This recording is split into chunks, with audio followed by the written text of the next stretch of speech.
What's the point of this? Why did Mappa give Yuji and Yuta cool poses and then make Choso do this? These questions probably pass through your mind faster than his piercing blood technique, but what you didn't know was that Choso's spinning is also referencing art.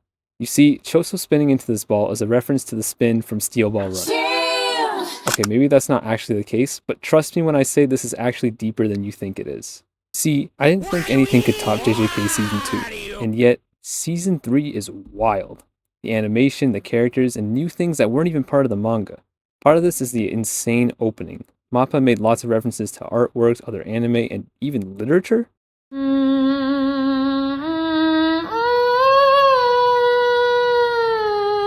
The show carries over the same art style from Season 2, which foregoes complex outlines and details in favor of more fast-paced and eye-popping animation. You can thank director Shotoko Shozono, who directed all of Season 2 and is directing episodes from Season 3 as well. Doing this allows animation studio Mappa to adapt crazy scenes. But what about Choso? Choso has to be one of the most complex characters in JJK.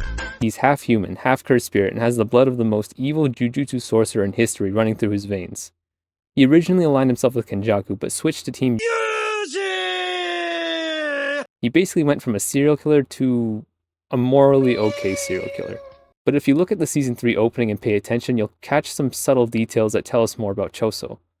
First, looking at the background, he's spinning in what looks to be a tatami room, also known as a washitsu.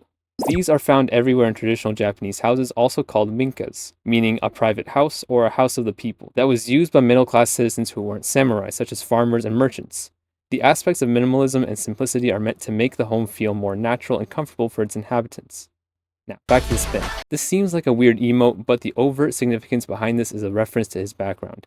You'll notice that once he jumps into the room, he tucks himself into a fetal position and spins both laterally and vertically.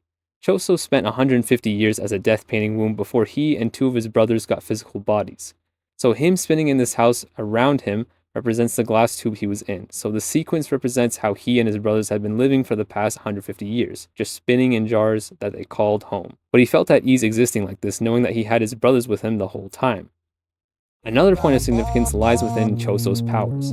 This may be a reach, but to me it relates to the idea of blood spinning. Blood spinning is typically achieved using a centrifuge. A centrifuge is a machine that spins a fluid at high speeds and uses centrifugal force to separate a fluid into different components based on their density. It's a process that I've used in the lab with regards to protein purification, but the idea is that spinning the protein sample in the centrifuge separates the cell debris from the sample, making it easier to purify. But with blood, samples are taken and centrifuged to separate the blood into different components. Specifically, the platelets and plasma are combined to form PRP, which can be re-injected into a person to shorten an injury's healing process, basically reverse curse technique, but in real life. This is proven useful in cases such as dental surgery, hair loss, and rotator cuff tears. For Choso, his inherited technique is blood manipulation, the same as the Kamo family. And as a result of him being a death painting womb, he's able to convert his cursed energy into blood and then use that during his technique. This allows him to prevent himself from bleeding to death. As a result, because he doesn't need to consume as much cursed energy to convert it into blood, reverse curse technique becomes easier to achieve. This unique combination of both parts of his origin, one as blood manipulation through Noritoshi Kamo, and another as part curse, makes this ability far more effective than it would otherwise be. How this relates to his spinning is because just like the process of blood spinning is used to enhance healing, Choso's blood abilities enhances healing too through reverse curse technique. Maybe, in a way, the spinning helps him heal more efficiently. Anyways, it seems like a reach, but I couldn't help but look at this and remember my time in the lab. But perhaps the most important detail is in the opening. During this clip, the lyrics say "maware maware," which means spinning, spinning. So this shot could simply be a visualization for those words, but it can also tie into the chorus of the opening in general. The first line says "aizo aizo uzumaite." The last word, uzumaite, sounds like uzumaki, which is a term that you may have heard from Naruto or Junji Ito's anime of the same name.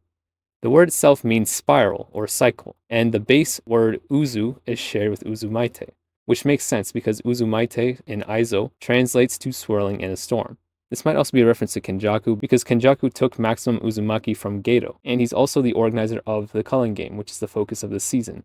Then of course, the line "maware maware jidayo" means spin, spin through the times, which is more of a metaphorical spin. This is possibly a reference to the cycle of time, or how certain events or elements repeat themselves throughout time. This makes sense in the series as the culling game brings back long-dead sorcerers who made deals with Kenjaku to reincarnate. However, this concept also informs Choso's entire character. If you watch the anime so far, you may have found his change in allegiance to be jarring.